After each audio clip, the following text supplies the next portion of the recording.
isso aí. Tem que pegar a pedra, fazer isso aqui. Pode ir. Aí fazer isso aqui. Aí dar um bloco de espaço aqui no meio. Fazer mais assim.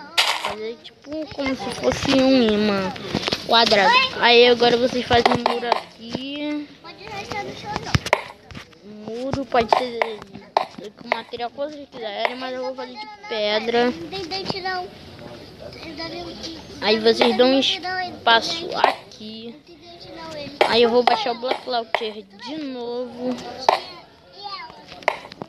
Porque não deve ter dado certo as coisas. Aí vou fazer isso aqui. Aí, gente, vocês esperem aí um pouquinho. Vou instalar o Block Launcher e já volto. Eu não, tô falando aqui no vídeo tutorial. Antes que você ache que eu sou maluco. Block Launcher Pro. Aí vai, instala. Aí deixa eu instalar logo. Próximo.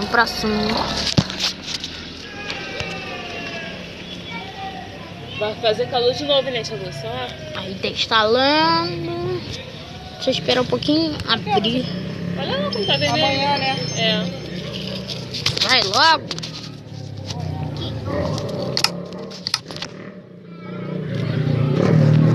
Aí, gente, vocês têm que vir aqui.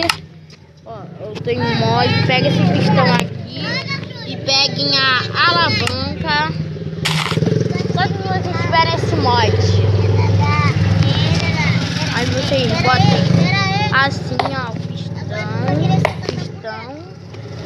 Vou botar mais pra frente que eu fiz muito longe. Pistão. E botem a pedra assim.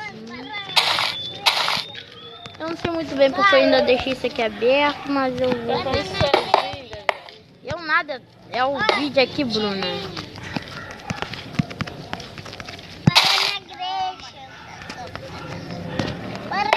Tem que fazer um bloco mais alto, mas se vocês quiserem usar saia, eu venho aqui, pego a alavanca aí, viu a porta. Não, E é isso assim do você quer tutorial. Se não se brinca não.